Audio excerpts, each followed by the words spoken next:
முருகப்பெருமானின் அறுபடை வீடுகளுள் 4வது படை வீடாக திகழ்வது திருவேரகம் என்று போற்றப்படும் சுவாமிமலை. இங்கு கதிர்வேலனாக முருகப்பெருமான் எழுந்தருளி அருள்பாலிக்கிறார்.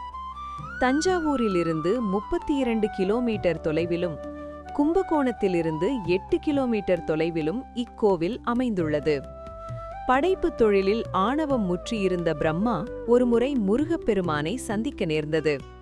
அப்போது பிரம்மாவிடம், படைப்புத் தொழில் செய்யும் உமக்கு ஓம் என்ற பிரணவ மந்திரத்தின் பொருள் தெரியுமா என்று முருகப்பெருமான் கேட்கிறார்.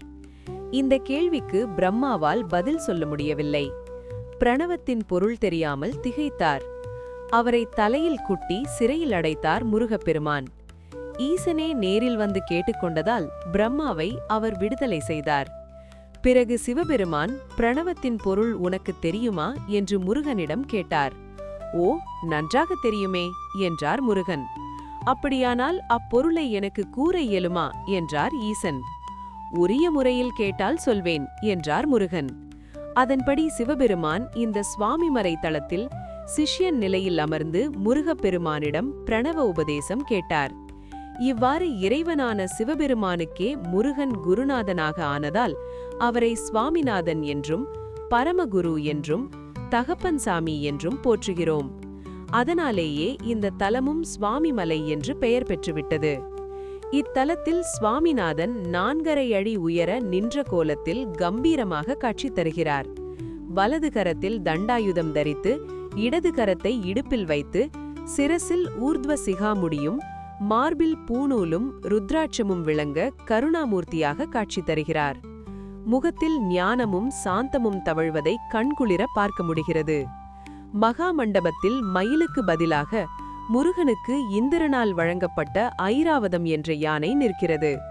கிழக்கு நோக்கி நின்று திருவருள் பாலிக்கும் சுவாமிநாதனுக்கு தங்கக் கவசம், வைரவேல், தங்க சகஸ்ரநாம மாலை, இரத்தின கிரீடம் போன்ற பல்வேறு அணிகலன்களும் பூட்டி பக்தர்கள் அழகு பார்க்கின்றனர்.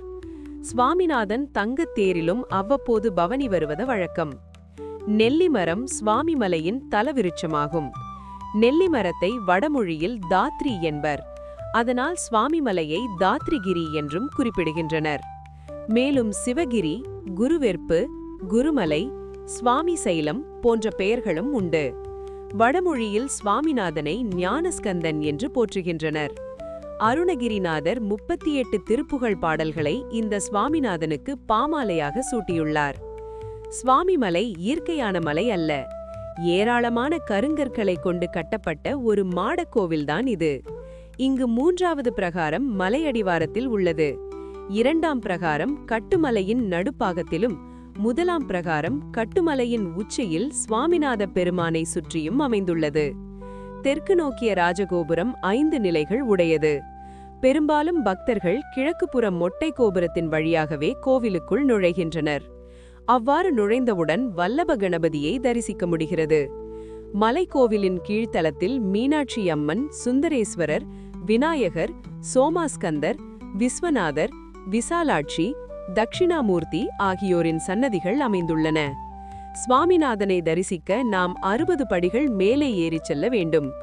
60 தமிழ் வருடங்களின் பெயர்களை தாங்கி நிற்கும் இந்த 60 படிகளும் 2 பகுதிகளாக அமைந்துள்ளன. மேல்தளத்தில் முதலில் நமக்கு காட்சி தருபவர் கண் கொடுத்த கணபதி என்ற விநாயகர் ஆவார். இங்கு முக்கிய திருவிழாவாக திருக்கார்த்திகை திருவிழா 10 நாட்கள் நடைபெறுகிறது. பிற விழாக்கள் சித்திரையில் 10 நாள் பிரம்மோற்சவம் நடைபெறுகிறது. வைகாசி விசாக பெருவிழா நடைபெறுகிறது. ஆவணி மாதத்தில் 10 நாள் பவித்ரோத்சவம் நடைபெறுகிறது. புரட்டாசி மாதத்தில் 10 நாள் நவராத்திரி பெருவிழா நடைபெறுகிறது. ஐப்பசி மாதத்தில் கந்த சஷ்டி விழா நடைபெறுகிறது. மார்கழியில் திருவாதிரை திருநாள் நடைபெறுகிறது. தேய் மாதத்தில் தேய்பூச பெருவிழா நடைபெறுகிறது.